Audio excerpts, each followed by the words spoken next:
এই 4 জন আইএসআই এর অফিসার তারা এসেছেন বাংলাদেশে এবং তারা একটা প্ল্যান করছেন। কি তাদের প্ল্যান আপনার কাছ থেকে জানতে চাইব। দেখো, প্রথম কথা হলো যে কোনো প্রোটোকল ভিজিট এরকম সাডেনলি হয় না। আর যদি কেউ এসে থাকে, তাও যেই ডেজিগনেশনগুলো তুমি বললে, যে ধরনের লোকজন এসছে তারা যদি এসে থাকে এবং যারা অবভিয়াসলি এসছে, যদি না এসছে, একটা ব্যাকএন্ড প্ল্যানকে ভেবেই তারা এসছে।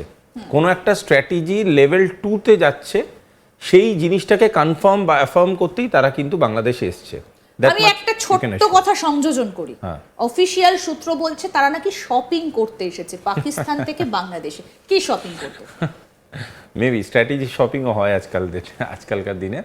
কিন্তু আমার মনে হয় এই ধরনের মানে বাচ্চাদের মতো কথাবার্তা ডিপ্লোমেসিতে চলে না, এবং এই ধরনের বাচ্চাদের মতো কথাবার্তা বা ন্যারেটিভ তৈরি করে বেশি দিন সেই ন্যারেটিভটাকে লাস্ট করিয়ে রাখা সম্ভব নয়।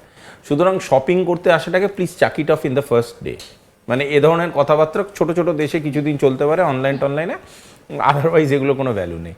সুতরাং তারা কি কারণে এসছে, ইট ইজ ভেরি ইম্পর্ট্যান্ট বোঝা।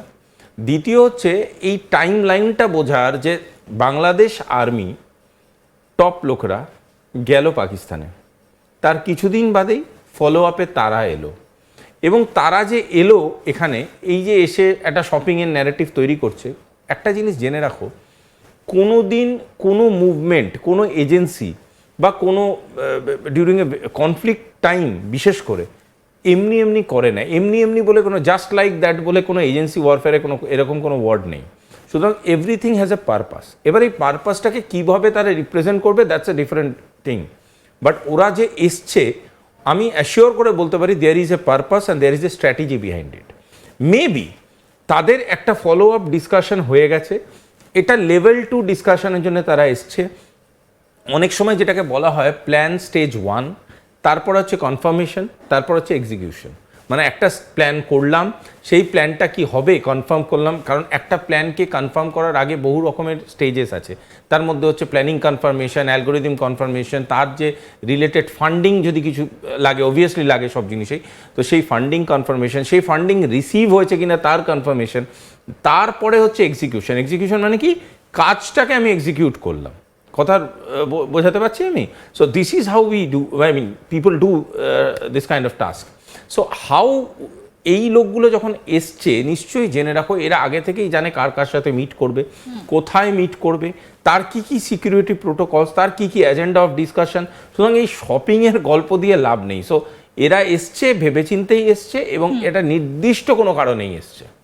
কারা এসেছেন আমি আরো একবার দর্শকদেরকে একটু জানিয়ে দেব। দর্শকরা শুনুন যে কারা এলেন, কারণ এই তথ্যগুলো কিন্তু আমরা পেয়েছি সূত্র মারফত। কারা এসেছেন, মুখে বলা হচ্ছে শপিং করতে, এরকম অনেক কথাই এই মুহূর্তে বাংলাদেশ থেকে উঠে আসছে যে এটা হচ্ছে সেটা হচ্ছে, কিন্তু আদতে কি হচ্ছে সেটা বাংলাদেশের মানুষ ভালো বলতে পারবেন। কারা এসেছেন?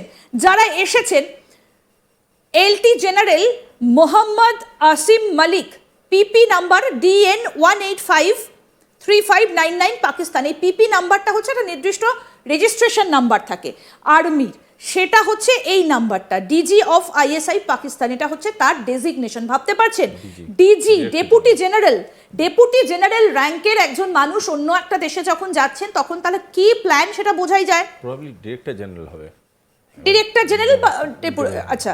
এরপরে হচ্ছে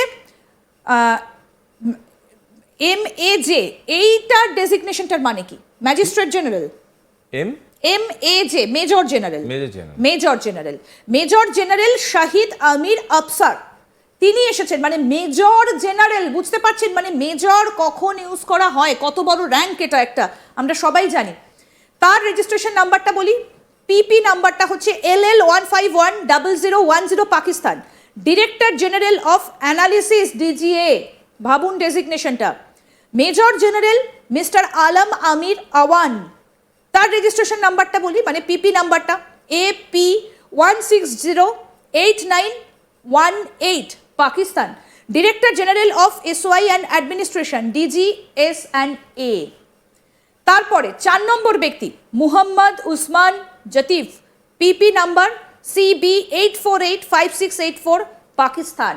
ভাবুন, এবং হোটেলের নামটা আমরা বলছি না, কোন হোটেলে তারা রয়েছেন সেই তথ্যটাও আমাদের কাছে রয়েছে, কিন্তু সেটা আমরা বলছি না কারণ এতটা বলাটা বোধহয় ঠিক হবে না। 3rd ফ্লোরে রয়েছেন একটা রুমে এবং তারা সেখানে বৈঠক করেছেন, চরম প্ল্যান কষেছেন। আমি আপনার কাছে জানবো, যখন এজেন্সি স্পাই কারোর ভিজিট হয় তখন জেনারেলি কি কি প্রোটোকল মেনটেন এটা খুব মজার একটা বিষয়। আমি এটাকে তোমার সেকেন্ড টাইম যখন বললে আমি দেখলাম, প্রথম জন যার ডেজিগনেশন বললে সে একজন হচ্ছে ডিরেক্টর জেনারেল, দ্বিতীয়জন মেজর জেনারেল, ওকে। থার্ড বললে প্রথম জন যে ডেজিগনেশনগুলো আমি নামে প্রথম DG of ISI, DG ISI, একটা করে ধরো, ডিজি আইএসআই ইন্টেলিজেন্সের top to the top layer. Second আসো major general, director general of analysis, director general of analysis, another one top to the top, ইন্টেলের কিন্তু। থার্ড আসো director general of SY and administration, system and administration. আমি বারবার বলছি, planning, execution and fund এই তিনটে জিনিসকে অপারেট করে কিন্তু সিস্টেম অ্যান্ড অ্যাডমিনিস্ট্রেশন, ঠিক আছে। ফোর্থ আসো, ফোর্থ অপারেটিভস হবে কিছু একটা। হ্যাঁ, তার কোনো ডেজিগনেশন আলাদা করে দেওয়া নেই, Mohammad Usman Jatif, that's a operative.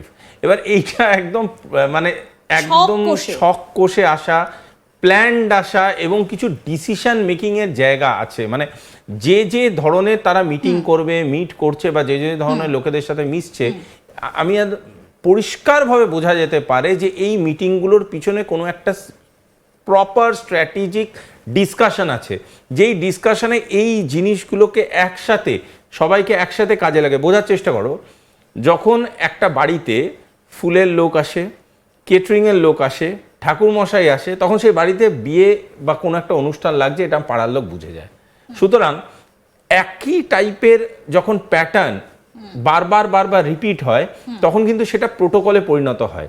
স্পাইদের কোথাও যাচ্ছে না যাচ্ছে সেটার প্রোটোকলের তো কোনো ব্যাপার নেই, কারণ এটা সিক্রেটিভ মুভমেন্ট হয়। কিন্তু যদি কোনো বিউরোক্র্যাটিক বা ডিপ্লোম্যাটিক লেভেলে যখন মুভমেন্ট হচ্ছে, সেই মুভমেন্টের একটা প্যাটার্ন তৈরি হচ্ছে, তার মানে বোঝা যেতে পারে এটা আউট অফ বক্স না। আর একটা জিনিস বোঝার চেষ্টা করো, জেনারেল অফ অ্যানালিসিস হঠাৎ করে জেনারেল অফ অপারেশনসকে নিয়ে শপিং করতে বেরোবে। আবার এটাও বলছে যে তারা গুলশানে যাবেন, যে পাকিস্তানের যে এমবাসি আছে সেখানে তারা মিট করবেন। হ্যাঁ, তার মানে কি? তার মানে দেয়ার আর অফিসিয়াল প্রোটোকলস। পাকিস্তানের এমবাসিকে মিট করছে, কারণ পাকিস্তানের এমবাসির ইনভলভমেন্টটা ভেরি মাচ ইম্পর্টেন্ট হিয়ার। ওরা গিয়ে ওখানে কোনোদিন বিভিন্ন রকম স্টেটাসের general of the same country অন্য একটা দেশে যাচ্ছে শপিং করতে, আর সেই জিনিসটা আমাদেরকে বিশ্বাস করতে হবে বসে বসে ভারতবর্ষে, এটা ইম্পসিবল। তারা যাচ্ছে একটা পার্টিকুলার কোনো একটা স্টেটাস বা কোনো একটা স্ট্র্যাটেজিকে এক্সিকিউট করতে বা সেটার কনফার্মেশনটাকে করতে, এবং that is how it operates. এইভাবেই সব জিনিস অপারেট করে। বাট আমি আবারও বলছি, এই ধরনের ভিজিট যখন ঘটছে, সেই ভিজিটগুলোকে কিন্তু ভুরু কুচকে দেখার মতনই একটা জিনিস। তার কারণটা হলো, যখন এই মানুষগুলো একটা দেশে আসছে, তারা তো কিছু একটা ভেবে আসছে।